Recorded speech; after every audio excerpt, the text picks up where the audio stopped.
Welcome to the All Things Real Estate podcast, your go-to resource for navigating the ever-changing world of real estate. We break down the latest trends, industry changes, and strategies you need to make informed decisions in today's housing market. Check out the show notes at the allthingsrealestatepodcast.com. This show is brought to you by Roost Real Estate Company. If you're looking for real, actionable advice without the jargon, subscribe today. Now, here's your host, Chris McAllister. Welcome to the All Things Real Estate Podcast. I'm Chris McAllister, and it's my job to create and coach real estate opportunities and strategies that support and add value to homeowners and residential property investors. And I'm joined today by my co-host and marketing partner, Laci LeBlanc. Good morning, Laci. Morning, Chris. How are you? I'm great. Great, huh? Oh, Yeah, can't wait. I'm excited about this. This is our newest podcast, and the content is fresh, and I'm excited to get into it. All right. Well, today's episode is for the home buyers in the audience, and it's all about what to expect when you meet with a Roost real estate professional for the first time as a buyer.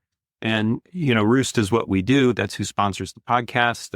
It's basically my life's work. So I can't help but use what we do at Roost as a reference point.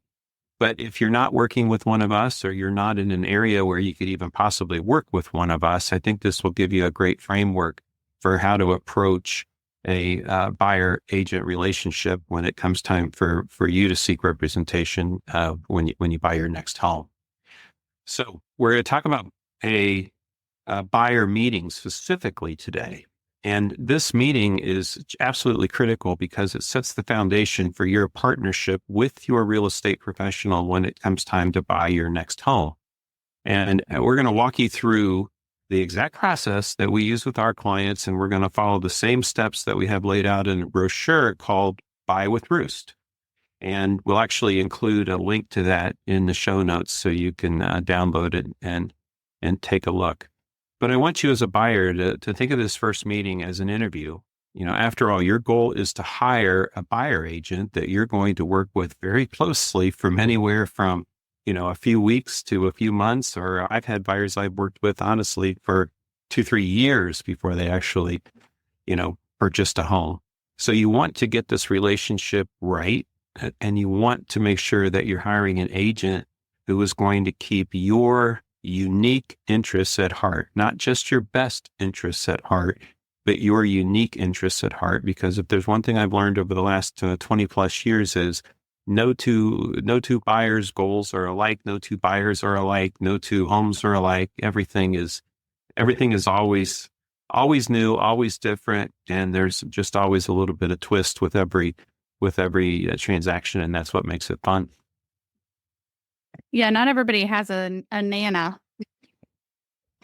who has their very best interests at heart. I guess on this new podcast, it's worth mentioning that my grandmother is, my family has been in real estate for a long time, and my grandmother is my real estate agent.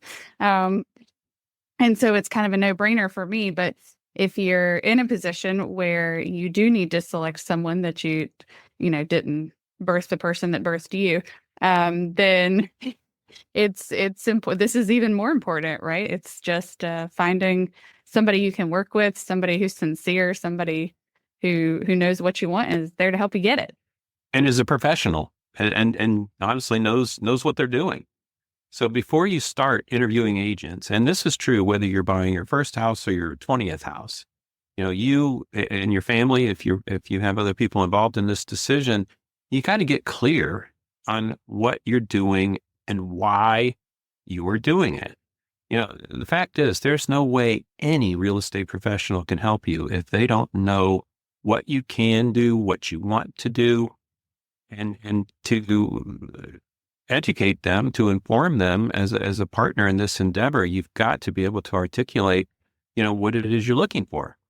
So to help with that, we use something called a buyer consultation or a buyer information sheet. And we're going to put this in the show notes as well. It includes just a lot of basic information that when you fill it out as a buyer is going to help you get clear on what you really want to do, what kind of house you want, where you want it to be, what what are you looking for? How is this going to impact your life? How is it going to make your life that much better? So it includes, it's a couple of pages. I'm going to go through just some of the information that is included in it. And again, just like the Buy with Roost brochure, you can download this very, very simple black and white PDF in the show notes. So in this buyer information sheet, and in a perfect world, your agent would get you this, a few days or a couple of days prior to, whatever meeting that you have scheduled. So, if you get this on a Monday and you're actually meeting at the agent's office or at a Starbucks or whatever on Wednesday or Thursday, that gives you a little bit of time to think about this and fill it out as best you can. But it goes without saying, but we need a little personal information, right? We need your name, we need your address, we need your phone number and email address, right? Anytime that we sit down with somebody, our expectation is that, we're going into this expecting that we're going to connect and we're going to bond and potentially, form a long-term relationship. So we need some personal stuff, but we also hope that you think through, where do you want to be? What part of town do you want to be in? Is there a certain neighborhood you want? What kind of property? Is it a single family? Is it a condo? Is it a townhouse? How many bedrooms, baths, amenities? Are you looking for something that you can move in today, or are you looking for something that's going to need a little bit of work? Is there a school district? It's, certain proximity to parks, shopping, restaurants, dining, whatever. What's important to you? And then we need to hear from you, what is your price range? What is your financing situation? We can't help you if we don't know what your financial situation is. And I understand that we do meet quite a few people who don't exactly know what their buying power situation is or how much money, what kind of loan they're approved for and so forth. But we still need you to tell us what you feel comfortable with, what you feel good about. So we need to know what's your price range. How much down payment do you have set aside, if any? Have you spoken to a lender yet? Have you gone so far as to get a pre-qualification letter? And again, what's your current living situation? Do you currently own a home? Are you renting a home? If you're renting a home, are we going to need to help you break a lease? Are you with roommates? All those things help us. It's not just about finding the perfect house. It's about making sure that we can get you out of your current situation, cleanly, neatly, and so forth, and get you in to the next situation. If you have a house to sell, obviously, selfishly, your agent's going to want to know about that too, because it's in their interest and it's in your interest that if this is about selling one house and moving into another, that process is always easier if you're working with the same real estate professional on the sale of your current house and your future house. But if you have an house to sell, what do you think it's worth? What's the market value? How much do you owe on it? And so forth. We need to know about your employment and your income stability.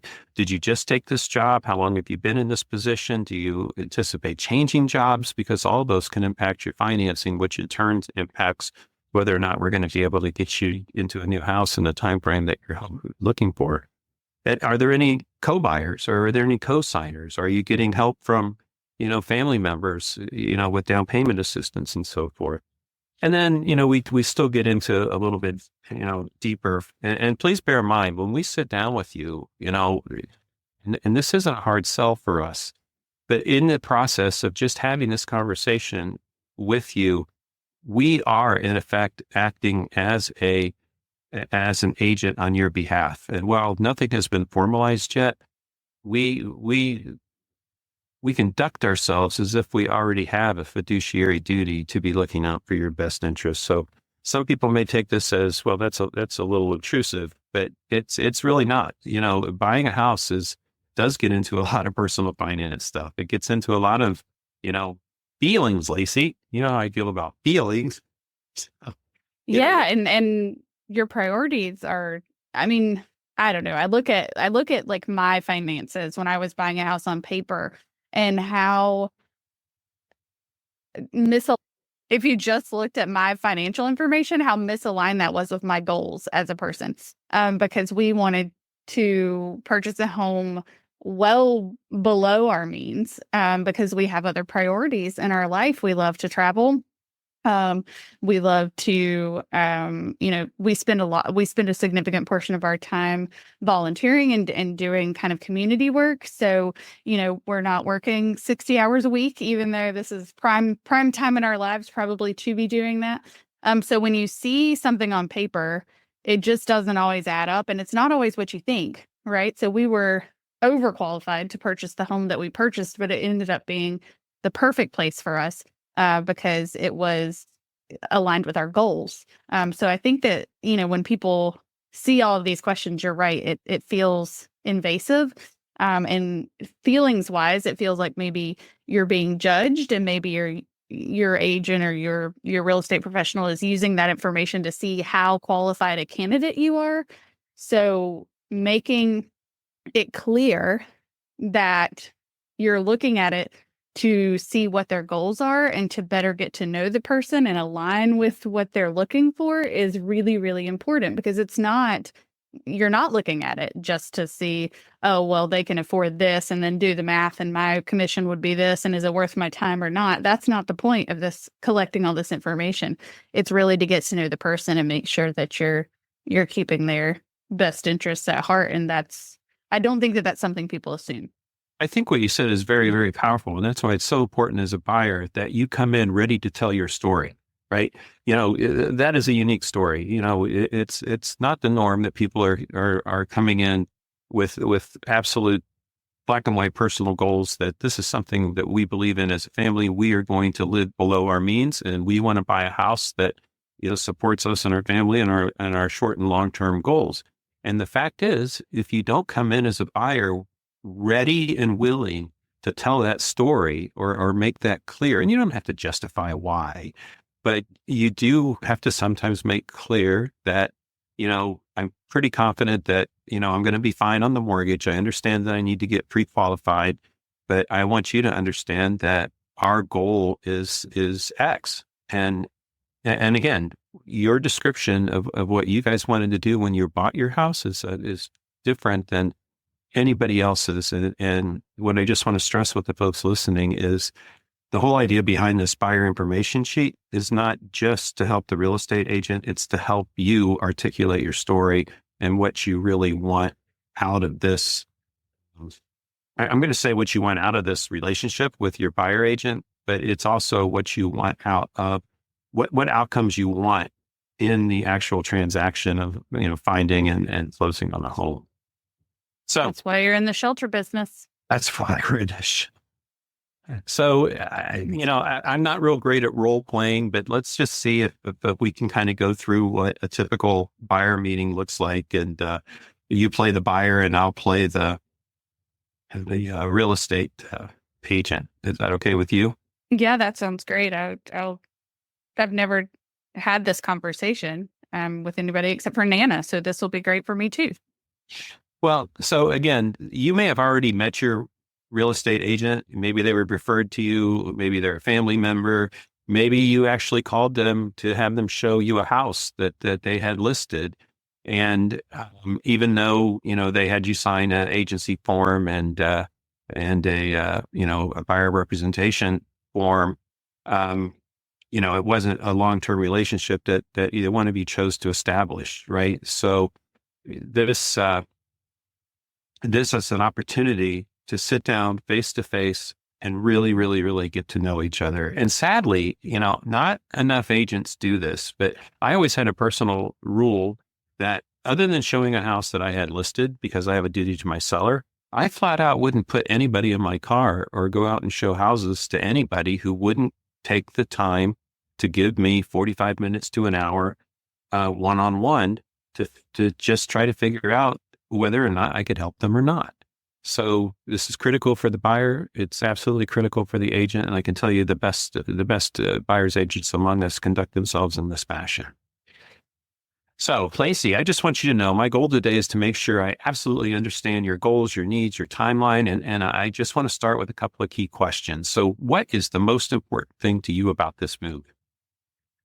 For me and my family, we need space. We are cramped and we just need enough room for everybody to have their own space and to be able to display their own collections as we all have them. But not outside. We want to keep it in budget, want to keep it well within our means, but we just need more space. Perfect. What concerns do you have about buying a home? I am anxious all the time, and I am scared of every aspect of purchasing a home. I have panic attacks every time I apply for a new credit card or go to get a car loan, even though there's no reason. My credit is fine. My income is great. Like it's all good. So my biggest concern is that I don't fully understand the process of buying a home because I haven't done it enough to know it by heart. And so that gives me a lot of anxiety. Well, I understand you guys are looking for some more space, but is there any other reason why now is the right time for you to be making this move or deciding to move forward on this? Why now? Now, because I anticipate it's going to take a long time for us to find the home that works for us. So we want to start now in anticipation of that. We're not in a rush, but we don't want to get to a point where we've completely outgrown our home and we're stressed out while we're trying to find a new space. Perfect. That really helps me a lot. How do you like to communicate? Is there a preferred method of communication? Do you like phone calls? Do you prefer emails? Do you do text messages? What's the best way for us to communicate it that we decide to work together? A text before a call would be great. Very good. Very specific. Thank you. Yeah. Who knows if you're going to be able to get a hold of me? Actually, I prefer not communicating, but I realize that that's really imperative to this whole process. So, well, we promise not to call you just for the sake of calling. We'll try to make sure that we only have something pertinent to report. How's that? Sounds good. All right. So before we get going any further, I mentioned the buyer representation agreement earlier, but please understand that before we start viewing homes, we will have to come to terms and have us both sign a buyer representation agreement. Now, this agreement, it's there to formalize our relationship. And it also ensures that I'll be working exclusively on your behalf throughout the entire process. It's going to spell out the exact services I provide, how long we plan to work together. And it's also going to talk about how I'm going to be compensated. I mean, at the end of the day, it's how you're going to pay me. So when you're talking about how I pay you, how much am I going to pay you? Well, exactly. So we're going to talk about that. So it's important to know that as your buyer agent, I am compensated only when your transaction closes, right? Under the new compensation structure that we talked about as a side note in our last episode, or our very first episode for All Things Real Estate, you, Laci, have a lot more control over how I get paid than you might have thought you did, a year or two ago. You can negotiate the commission that you're going to pay directly with me. And hopefully at the end of this meeting, we're going to agree on a fair structure that reflects the services I provide. So, I don't know what typically the percentages are in your market, but, we are a full service brokerage, but I also believe that we add much greater value than the competition. But again, this isn't about me. This is about you. And I also want you to know that typically my commission, the commission that you're going to pay my brokerage, can be rolled into your closing costs. And I'm going to work hard to negotiate with the seller to make sure that they cover these fees as part of the purchase agreement that we write up and negotiate. Does that make sense? It does. So we won't discuss, and this is me role playing, but also me podcast co-hosting. We won't discuss specifics, or we will discuss specifics at this time as part of the buyer representation agreement. Well, depending on the market, typically a buyer agent fee in the past has averaged 2.5% to 3%, based on NAR stats from across the country. The difference was in the past that was something that the seller typically took care of paying, but the way things were structured, the buyer didn't really understand, or it wasn't disclosed to the buyer what those dollars or percentages really were. And because of that, they truly didn't know at the end of the day how much commission, whether on the buy side or the list side, was influencing the price of their house. So these days we make it very, very clear that buyers are actually hiring their buyer agent. Buyers are responsible for paying their buyer agent. It's no different than sellers hire and pay their listing agent. And the difference is obviously the sellers tend to do that out of their proceeds because they have equity in the house, whereas the buyers, theoretically would have to come out of pocket for this. But practically in the couple of 3 months that this has been going on, that really hasn't happened. We have found that most sellers are happy to entertain covering a buyer agent commission, and they just look at it as another request from a buyer, just as they would seller paid closing costs and prepaids and so forth. So I just want you to know that the buyer representation agreement says exactly what you can expect from me and hold me accountable for, but it also includes what those services cost and your agreement to make sure that myself and the brokerage gets paid. And again, we're going to work super hard to get the seller to pay for it, quite frankly, just like they always used to. Yeah, I think that's reasonable. That sounds reasonable to me as a buyer, because, we don't have any of the details of the actual home that we're purchasing yet. So at this stage of the relationship, that's a meaningful explanation to me. Now that we've gotten through the buzzkill, right? Let's get to the right. So I want to talk a little bit about how we go about helping you find your perfect home. So I want you to know that you're a real estate professional. They can sell you any home listed by any firm or any agent, and they can also help you with homes listed by owners directly.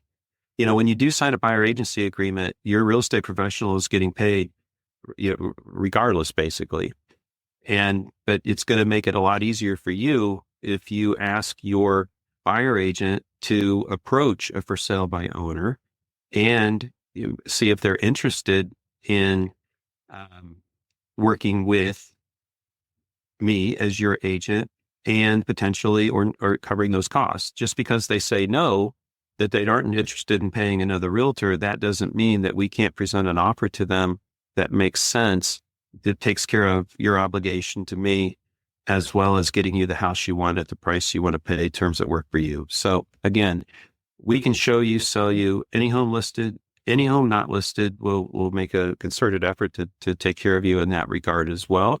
But what I don't want you to think is that we're only interested in selling houses that are listed by our firm. The beauty of the multiple listing service is, we sell you houses regardless of who has it listed or potentially who doesn't have it listed. So most buyers start by looking at homes online, right? Most people start with Zillow or Realtor.com. I mean, those are fun. Right. These days when you sign in, you do get a lot of emails, you do get a lot of calls, but that's the fun place to start.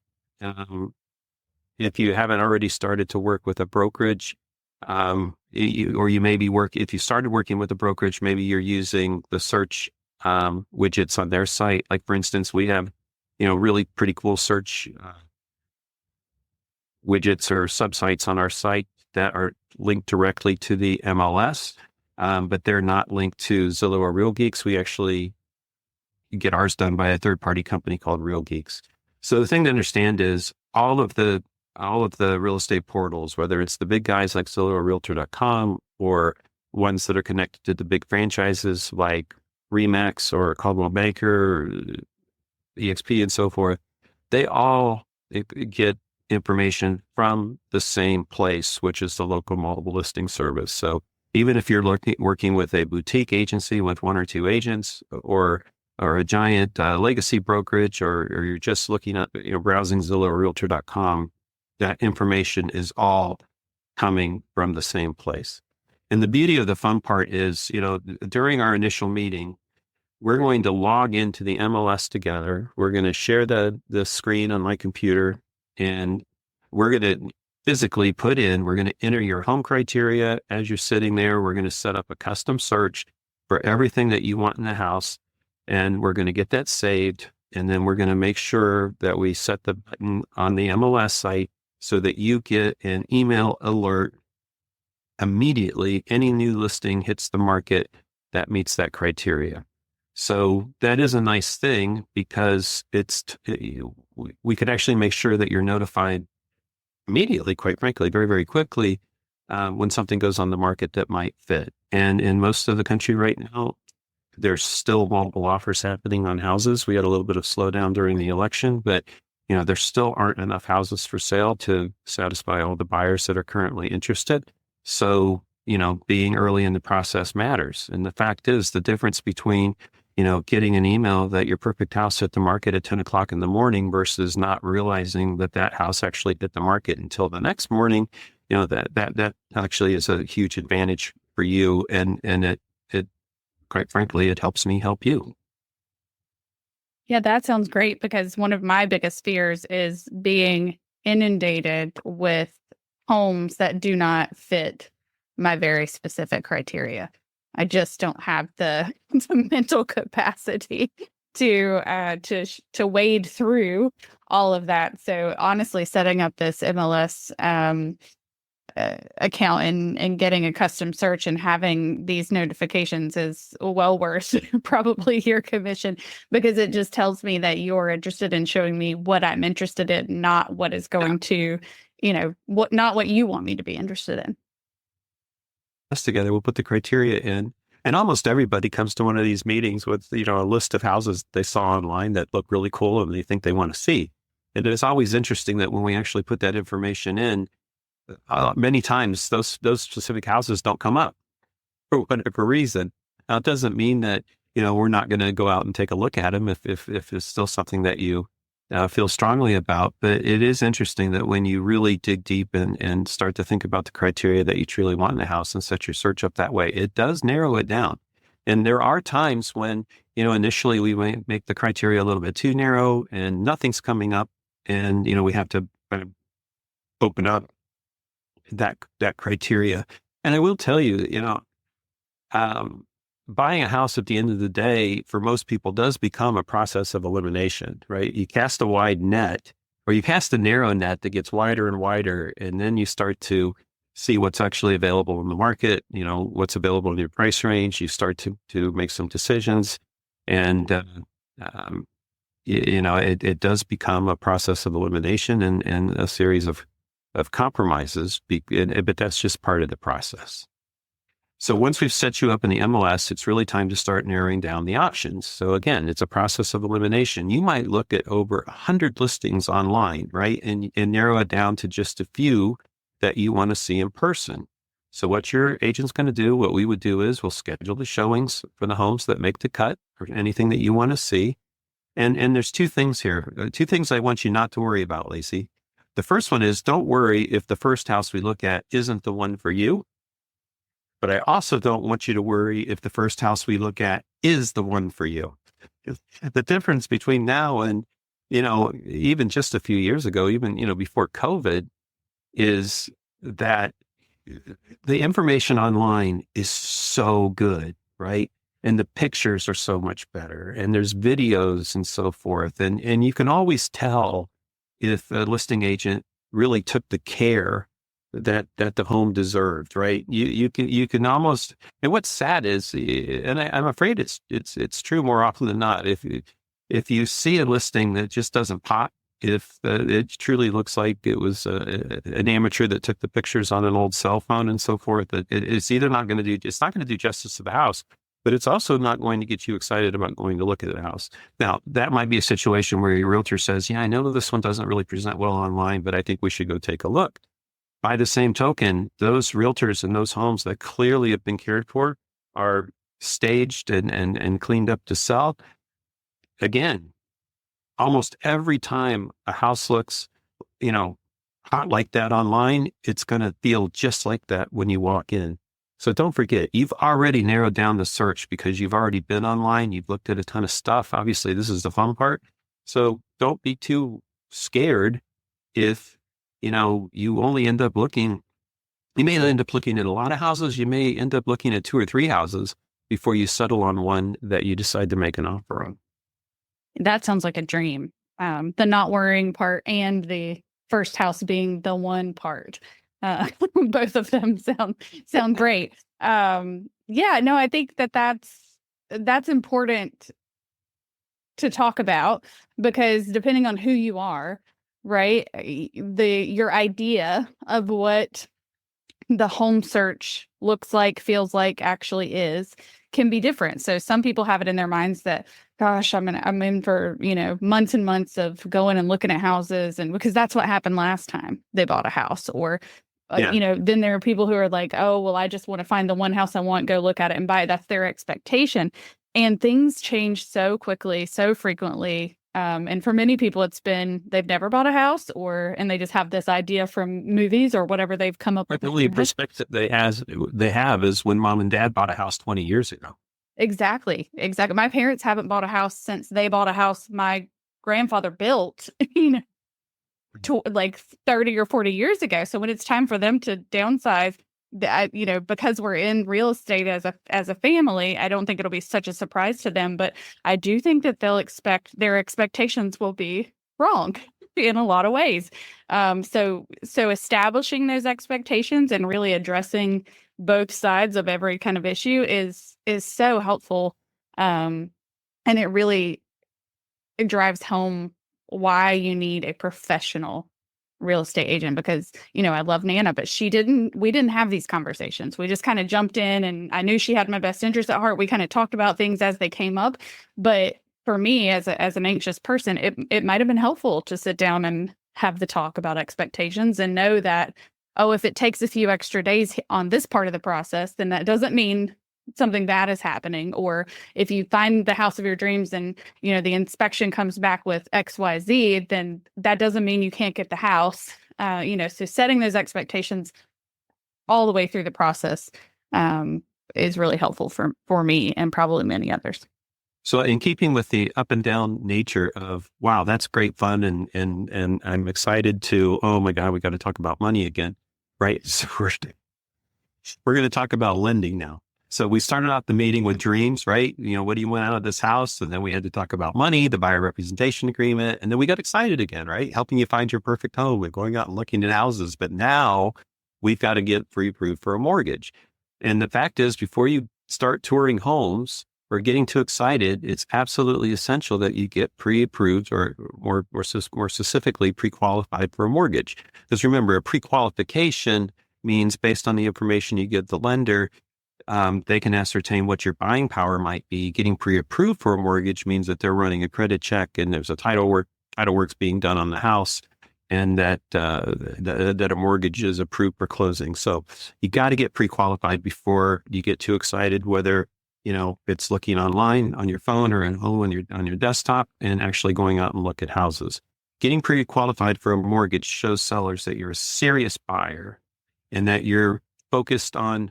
It also allows us to focus on homes that fit within your budget, right? If you don't know what your budget truly is, fortunately, Laci, you guys did know, and you were confident that budget fit well within your ability to buy. But if you don't know what your budget is, you don't know what to look at. And, any great buyer agent works with usually a handful of great lending professionals. They can refer you, they connect you with these people, and that they trust to get you through the process. Also, if you already have a relationship with a lender, we're happy to work with them as well. But also bear in mind, different lenders specialize in different types of homes and different types of buyers. Some are specialists in working with first-time buyers and FHA buyers or VA buyers. Others build their business with clients and move-up buyers almost exclusively, right? They don't work with first-time buyers.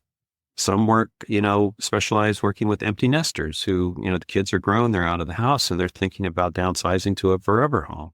And of course, there's lenders who, specialize in investment properties, but that's a whole nother podcast. So we want to help you get through that process. We want to coach you through the process, but we also want to get you connected with somebody who sees the world as we do and has your best interests and your unique interests at heart. So the next thing is also about money, but I want to talk a little bit about making an offer and what you can expect when we do find that house that you really like and you can see yourself living in. So when you find a home you love, it's time to make an offer. And I just want to keep in mind that it's the market that determines what the home you're looking at is worth. So what we do is we're going to know pretty quick, based on your agent's experience, if a home is fairly priced or not. But a great agent is going to show you comparable sales data in the neighborhood and basically show you what the price range is for a house that's as similar to the property that you're looking at as it possibly can be. They're not going to do a full-blown appraisal. We're not licensed for that. We don't have the same tools for that, but we can definitely let you know that, if the price range, if this house is listed at $375,000 and we can show you comparable sales over the past 12 months in the neighborhood that show that some houses have sold for $350 and some have sold for as much as $400, and we can see by the pictures that the one that sold for $400 was in fabulous shape and the one that sold at $350 needed new carpet, et cetera. We can give you a comfort level early on as to whether or not that home's list price is priced competitively or not. And it's not our decision to make that call. We're going to give you the data, but it's your decision. And why is that important? Because if there's a house that clearly is priced competitively, you have to assume that that house is going to have multiple offers. So that's going to influence what kind of offer you're going to make, right? If you've got a house that is clearly priced well, or, let's even say, to make it a little bit easier for this example, a little bit below what it's really worth.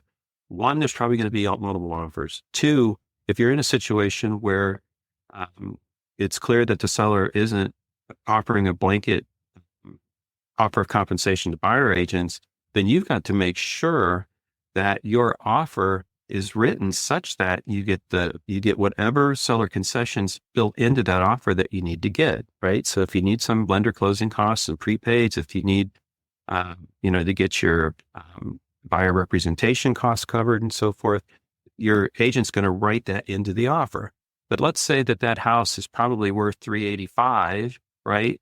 And it's listed at $375, and you need about, $10,000-$15,000 in help, right, from that seller. Then the right play in this situation is that you make an offer above what they're asking, because your orientation has to be that, first of all, you've got to get the house that you want at the price you want to pay that works for you. But that is only going to happen if you understand that you've got to get the seller what they want as well, or more importantly, what they need, or being able to cover the mortgage that they have to pay off to release that home. So, making an offer isn't just a knee-jerk reaction to offer list. It's not a knee-jerk reaction to offer more, but it's certainly not a knee-jerk or an invitation to offer less just because, I don't pay full price for anything. That's really how people lose more houses than any other method. And I have to be honest with you, we support whatever our buyers want to do, but they usually only make that call once, right? And when they lose out on that house, we tend not to make the same mistake. And I also have to be honest with you, Laci, sometimes it's not so much the buyer, it's that they're feeling pressured from family members. Oftentimes, people, God love them, that haven't bought a house in 30 years. And it was standard practice that, you lowballed an offer and you negotiated and so forth. These days, there's so much great information available to anybody, with the click of the mouse or a swipe of the screen, that game just isn't played anymore. And if you try to play it, there's a 90% chance that it's not going to go your way. So anyway. Yeah, that's exactly what I was going to say. This is a scenario where having a professional in your corner, like finding the balance between someone who wants the best for you. Like my dad wants the best for me, but he is I don't pay full price for anything kind of guy, right? But also having a professional in your corner who knows what the market is doing right now, who knows what the neighborhood standard is and whether this home has been kept up to that standard, is below that standard, or above that standard. Because in the end, this is, even if you're not an investor, this is the biggest investment many people make in their entire lives, is purchasing their home. And so you want to make sure that you're not overpaying, or that, obviously for the seller's sake, you're not underpaying. But this is just one of those parts of the process where having someone who has your best interests at heart is great, but you also need that professional opinion. on this, because there's just no way, unless you're doing this every day, that you are fully informed, especially in certain locations, right? You guys work in kind of niche markets, and so you know everything there is to know about certain neighborhoods, and so you're just the best people. Real estate professionals are just the best people to advise you in these situations. So here's the next thing that we discuss in this buyer meeting, and it's about contingencies and inspections that are included in your purchase offer. So your purchase offer is likely to include three main contingencies, or three main possibilities for contingencies. And the first standard one is a financing contingency. And what this means is if your loan doesn't go through, you're not going to be obligated to complete the purchase, right? That sounds pretty cut and dry, but quite frankly, if that contingency wasn't in the contract and you didn't get the loan you thought you were going to get, you would still have a legal obligation, or technically, to buy that house. And not that anybody could force you to do something that you didn't have the funds to do. It can still cause you grief, and it can also put your earnest money, if your offer includes earnest money, at risk. The second contingency we see all the time is the contingency of the sale of your current home contingency. So if you need to sell your current home and pay off that mortgage before you can qualify for the new mortgage for the new home, then that has to be included in the purchase offer as a contingency, right? We don't want you to get into a situation where you've committed to buying a house, you've got a pre-approval letter and so forth, but that there was no provision for the fact that, yes, we've got a pre-qualification and even a pre-approval letter, but if we don't sell the house we currently own and harvest that equity to make the down payment, we're not going anywhere. So first, financing contingency; second, sale of home contingency. And here's the one that I think is the most important, and the one that we get the most questions about in a purchase contract, and that is the inspection contingency.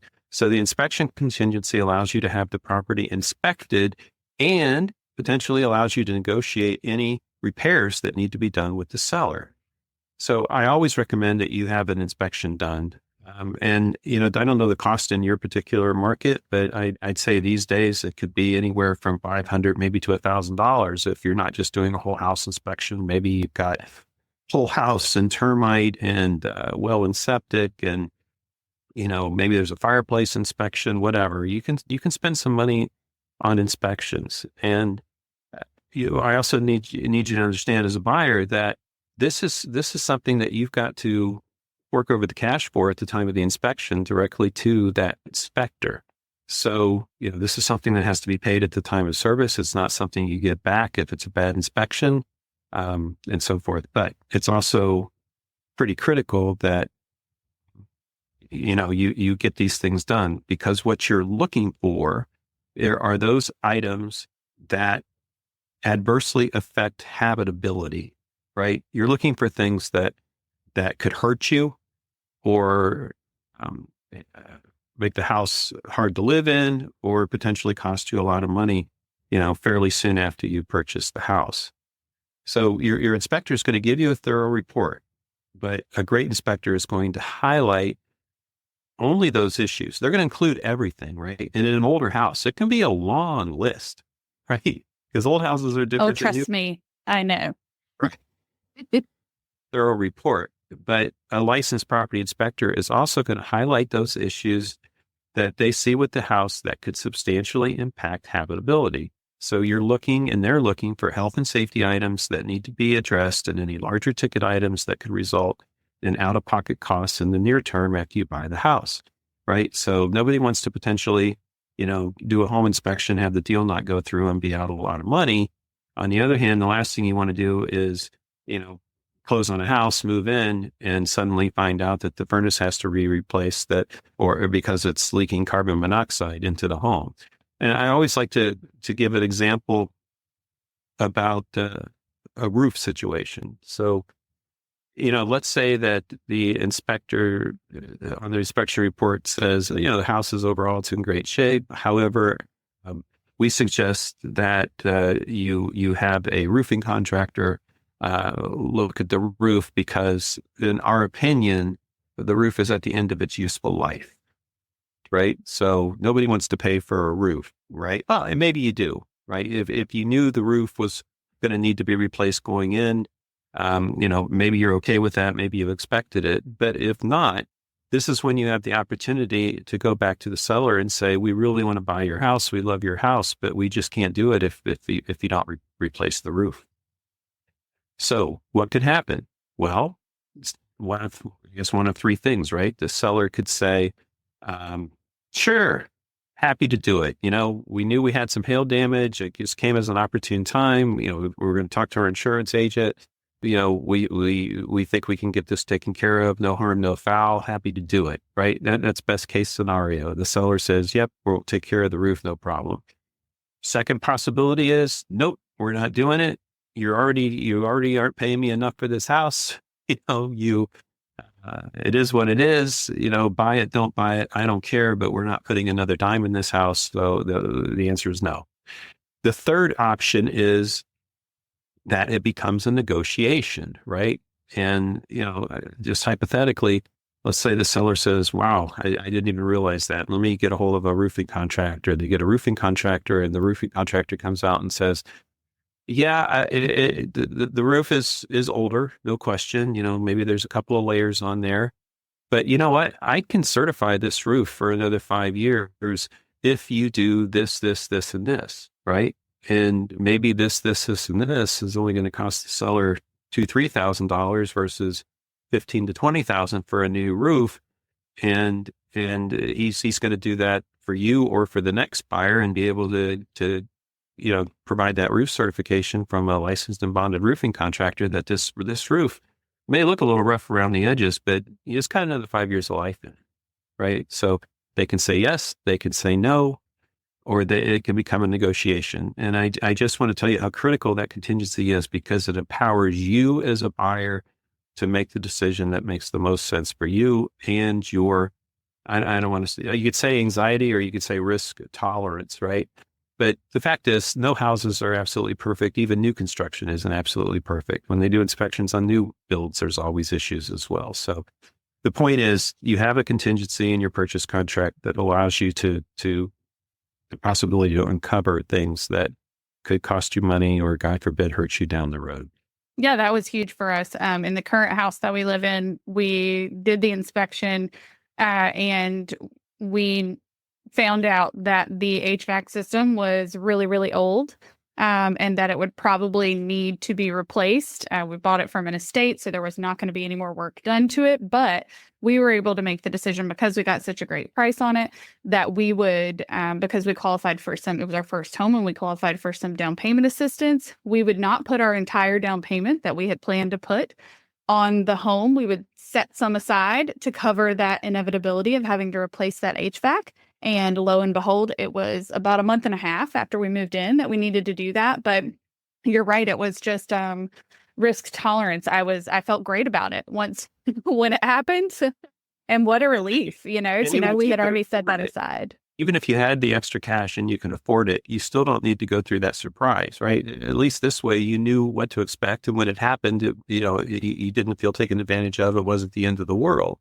Right. Absolutely. And we would have been okay. We're blessed in that way. We could have covered it, but to have those funds set aside and earmarked for that and not even have to dig into what we consider our savings or, and to not have the stress of it just immediately after we moved in, we're still, unloading boxes, to just know that it was going to happen. That's, as an anxious person, but I think as a general person, we would all prefer to have a little, like if somebody could say, oh, you're going to, if somebody's going to hit your car in 6 months, wouldn't we all set a little aside and make sure we were extra careful? And wouldn't that benefit all of us?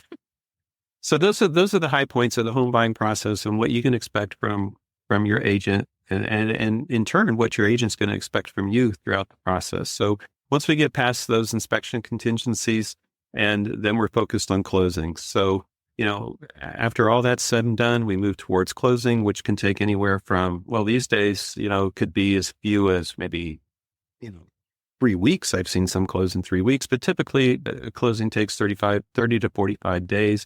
And during this time, your lender is going to appraise the home. The title company is going to make sure the property can be legally transferred. the lender's going to make sure that all their ducks in a row. They're going to ask you a billion questions that you thought you had already answered, between the time that the lender gets the file and the closing statement, but that's to be expected. And the commitment that you should get from your buyer agent is that they're going to keep you updated throughout the entire process. And they're also going to make sure that, if there are any repairs to be completed by the seller, they're going to make sure that that those are happening and that you get a chance to check on those before you actually get to the closing table. So that's this took us about an hour, but we also had some sidebar conversations as well. But typically, a meeting like this does take roughly an hour. Sometimes it can get a little bit more intense and so forth, and that's great too. But I have never had a situation where I wasn't appreciative of the buyer taking the time to do this with me. And I can tell you that the buyers I've worked with also appreciated the meeting as well. And it really does make the whole process a heck of a lot simpler. The other thing, you should expect, or I guess I'm just going to tell you what we do at Roost. At Roost, our commitment doesn't end at the closing. We stay in touch. We answer any post-sale questions. We ensure you're happy, as best we possibly can with your home. A large part of our business, the majority of our business, comes from referrals from past clients. So we strive to provide the best service we possibly can because we need you to be confident, so confident in us that you are thrilled to, refer us to your friends, family, coworkers, and so forth. I mean, the fact is, if we don't do a good job for you, we don't eat next week. We don't eat next year. So we got to keep those. We got to earn those referrals and keep them coming. And that's how the best agents in the business conduct themselves. Yeah, that's not something Nana was worried about. I think she was free for a call her back, but she did a great job. But this is something is rarely talked about from again, I've mentioned it 3 times already, but my family's been in the real estate business for a long time, and I still had no idea as a first-time home buyer what to expect. So having this conversation, whether you bought 100 homes or 1 home, is beneficial to all parties involved. It's really just expectation management. And I hope that it fills buyers. One of the things that when we're writing copy for websites or emails that you repeat over and over again, Chris, is buy with confidence. It's just a catchphrase that Roost uses because you want your buyers to be able to buy with confidence. And there is no guarantee in this entire world that you could write that every home buyer would get into their home and never have a problem and everything would be rainbows and butterflies. But if you can buy with confidence, then, I think that should be the goal of the relationship. And this initial meeting is surely a great way to get off on the right foot. I appreciate that. So that's a look at what you can expect in your first meeting with a Roost agent. As you can see, we take a comprehensive approach to helping you find the right home, from understanding your needs, that's the most important thing, to navigating inspections and getting to the closing table. If you're ready to get started on your home buying journey, visit us at buywithroost.com or give us a call. We're here to help every step of the way. And please be sure to subscribe to the All Things Real Estate podcast with Chris McAllister so you don't miss future episodes. And please share these with anybody that you know that might be thinking about buying a home in the future if you think it'll help them out. In the future, we're going to continue to explore key topics like maximizing the value of your home, navigating today's real estate market. There's just a broad wealth of topics that we're going to be discussing in the weeks and months ahead. So thank you for listening. And until next time, I'm Chris McAllister, and this is the All Things Real Estate Podcast.